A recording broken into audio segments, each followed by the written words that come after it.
Qual seria o diagnóstico ideológico mais geral do Brasil hoje? No... Quando que termina a live? Só Ai, pergunta suave hoje. bom que o Arthur colocou mais geral, né? O Arthur, aí vai muito assim, da minha leitura, né? Mas eu creio que o Brasil hoje, ele está assim. Eu creio que hoje o Brasil tem uma onda de conservadorismo recente, essa é a minha leitura, tá, gente? E que ela nasce num contexto muito interessante, né? Que foi um contexto meio que de silenciamento das vozes mais conservadoras na arena democrática e política nacional. Então, gente, de fato, eu sei que podem discordar de mim nesse ponto, mas eu tendo a concordar com a narrativa conservadora de que a sombra que a ditadura militar trouxe, né, sobre o Brasil e a identificação da ditadura com parcelas conservadoras da sociedade tirou grande parte da capacidade de articulação política do brasileiro mais conservador, né, que realmente associa a política à defesa de certos costumes que teriam um impacto na promoção de um bem comum, né? Então, assim, nesse sentido de um conservadorismo dos costumes. Então, eu creio que assim a experiência recente da esquerda petista, né? Mas claro que aí vem uma esquerda, uma centro-esquerda mais de PSDB, né? Foi esse contexto aí. Então, gente, pós-ditadura, dificilmente a gente pode falar que houve aí um movimento mais conservador, né? Só falar, teve o Collor, gente, mas o Collor não é, o Collor era, sei lá, um populismo meio liberal, né? Queria liberar comércio, enfim. Mas a esquerda teve uma predominância muito grande, até por essa sombra da ditadura. E o que a gente viu, gente, com essas revelações aí das articulações espúrias do PT no poder, o que a gente viu foi algo assim meio inédito na história recente do Brasil, que foi uma articulação muito rápida e forte dos movimentos ou das massas mais conservadoras, né? Infelizmente, no meu modo de ver, né, alguém pode discordar, essa massa foi cooptada, aí volta na pergunta do Bruno, né, por um tipo de estratégia de cooptação meio populista, né? Então, o Bolsonaro conseguiu aí ser a opção, ou talvez a única opção mais viável de encerrar esse processo longo aí de domínio da centro-esquerda e esquerda no Brasil. Então, eu vejo o Brasil hoje nesse tipo de posição. A minha leitura que eu faço hoje é o seguinte: eu creio que com as dificuldades que o governo Bolsonaro tem tido em várias áreas, né, e os atropelos, os erros, enfim, os abusos, eu creio que disso vai emergir um eleitorado mais conservador, tipo um centro-direito, digamos assim, que é o que o povo hoje chama de isentão, né? Então, assim, eu acho que esse grupo está crescendo, ou seja, de gente que tem uma visão mais conservadora. Gente, um ponto importante, né? Uma literatura que nunca esteve presente no contexto nacional aí das últimas décadas, né? Desde a década de 70, 80, toda uma produção aí mais conservadora no Brasil simplesmente desapareceu, né? Desapareceu da academia, da mídia, e ainda continua muito ainda incipiente.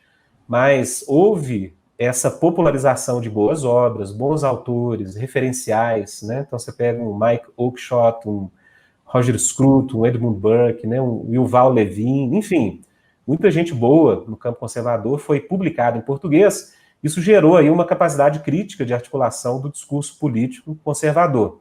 Eu creio que esse pessoal mais informado, eles vão, eu já tenho um pouco saltado do barco aí do conservadorismo mais bolsolavista, tá? Eu posso estar ofendendo algumas sensibilidades aqui. E já creio que também na esquerda, eu acho que a leitura que eu faço hoje é que também na esquerda há essa tendência. Ou seja, muita gente que era uma esquerda mais triunfalista, né, ufanista, muito sem autocrítica, a partir dessa devassa e dessa descoberta dos males aí feitos pelo PT e também no contexto do PSDB, eu creio que vai surgir, emergir uma esquerda, ou já está acontecendo isso, uma esquerda mais aberta, sabe, ao contraditório, a saber que há um lugar na democracia, gente, há um lugar na democracia para grupos mais conservadores, né? Então é óbvio que o pessoal achar que conservador é fascista, tudo isso é um abuso, né? Então eu creio que dessa situação política brasileira hoje, que eu acho que é uma situação ainda delicada, está emergindo, ou estão emergindo esses campos de um conservadorismo ainda mais radical, né, que é, né, talvez aí personificado pelo que a gente chama de um bolsolavismo, né, que é esse núcleo mais ideológico ali de Bolsonaro, né, com o Olavo de Carvalho, enfim, e essa trupe, né, também o pessoal nas mídias sociais.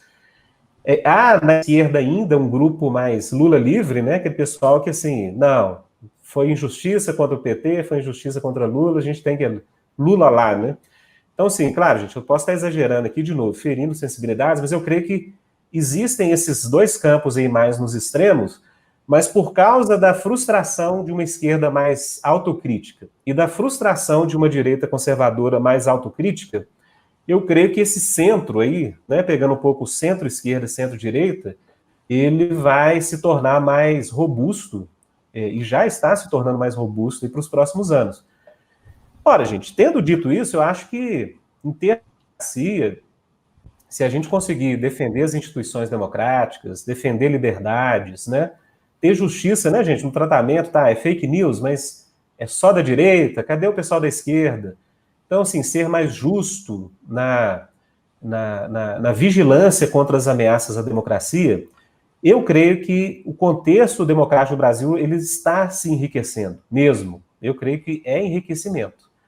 E democracia nunca é fácil, né, gente? São grupos com crenças distintas que, no jogo da democracia, colocam suas questões e tentam, aí, de alguma forma, colocar suas agendas para assumir uma postura à frente do debate e das instituições políticas. Então, eu creio que esse é o cenário ideológico de hoje, sabe? É meio minha leitura. É claro que a posição que eu creio e defendo, né, ela só tem eu e o Pedro Duz, tô brincando, viu, Pedro? Tô brincando. Mas, assim, eu acho que a gente tá aí nessa meiuca aí, né, Pedro? A gente tá nessa meiuca aí. Exato. Meio... E eu acho que tá engrossando essa parte cristã que também tem uma capacidade crítica de movimentos à direita e à esquerda e pode aí ganhar algum tipo de projeção nos próximos anos. Mas, em termos mais gerais, é isso que eu falei há pouco. Eu creio que esse é o cenário nosso brasileiro aí. Eu quero que o Pedro Duz comente um pouquinho sobre isso também, Pedro. Rodolfo, eu concordo assim, exatamente com esse ponto. Eu fico pensando só se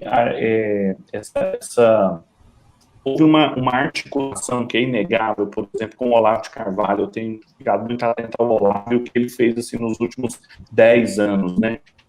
Com cursos online, inclusive, educando uma série de pessoas numa visão muito específica de política, de tradição, do catolicismo, levando muita gente a redescobrir o catolicismo, assim, e ideologicamente, assim, propagá-lo como nunca foi feito antes.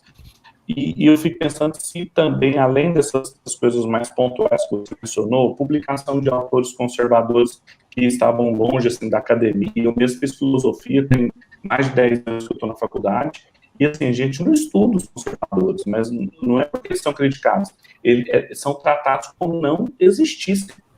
Mas eu fico pensando se, além disso, a gente também não precisasse de coisas mais pontuais, como, por exemplo, um partido. Você acha que não estaria na hora de um partido cristão mais orientado por essa visão de surgir, de ser uma espécie de um think tank que produz, que divulga e difunde mais isso? Ou você acha que isso não é necessário ou seria ilusório, utópico da minha parte? Pedro, eu creio, assim, que em termos programáticos, eu acho que é necessário, sabe? Porque, gente, o partido tem essa função, né? Um partido, ele representa os valores, as convicções de um grupo social específico. Eu só não saberia, Pedro, se já existe, digamos, uma base eleitoral mínima que compartilhe desses princípios para realmente tocar em um projeto de um partido hoje no Brasil, né? Tem essas cláusulas de barreira, não sei se é 1%, né, da população, enfim. Mas Eu creio, cara, que se fosse possível um partido que incorporasse essas tradições, né? E aí eu acho que poderia ter, cara, eu acho que há o Coises defende isso, né? Eu acho que há uma convergência entre as tradições da doutrina de justiça social católica, a doutrina social católica, né? Lá com a encíclica Rerum Novarum em diante, e essa tradição neocalvinista, eu acho que poderia emergir aí, sabe? O que eu vou falar aqui, viu, Pedro? Eu brinco com o pessoal, cara. O Brasil, tudo aqui avacalha, né? Mas a própria tradição de democracia cristã, né? Se você pega aí na Europa, democracia cristã, gente, é gigante. A força que conduziu a Europa para além dos nacionalismos da primeira metade do século XX foi a democracia cristã. Não há outra força por trás, né?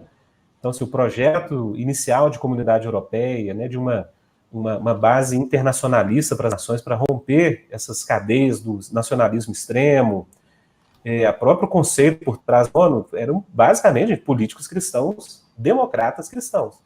Aí você chega no Brasil, o que é o democrata cristão? Aí não dá, né, Pedro? O Emael, cara. Então, assim,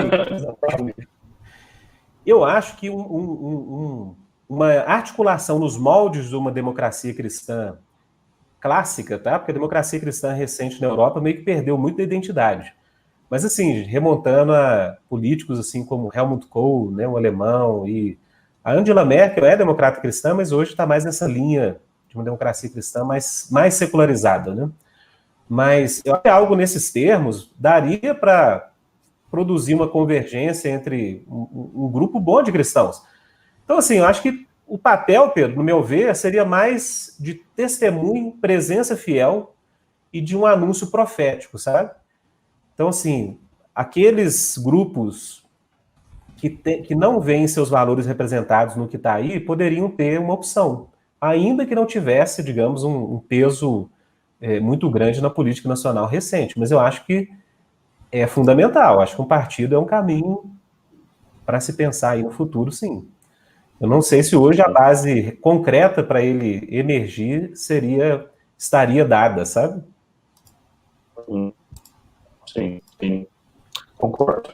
Eu acho que em termos de presença pública fiel, né, de um testemunho histórico e de produção de alternativa política seria muito enriquecedor para o Brasil, uma iniciativa assim. Então, assim, só para fechar esse ponto, acho que o Pedro também teve experiência, né? No período que eu morei na Holanda, lá, fazendo a parceria com o Labri, né, instituição cristã, eu percebia muito isso, cara. Os cristãos que eram mais, digamos, engajados, interessados em política, e realmente não comprometiam os valores da fé, tinha uma visão crítica tanto da esquerda quanto da direita.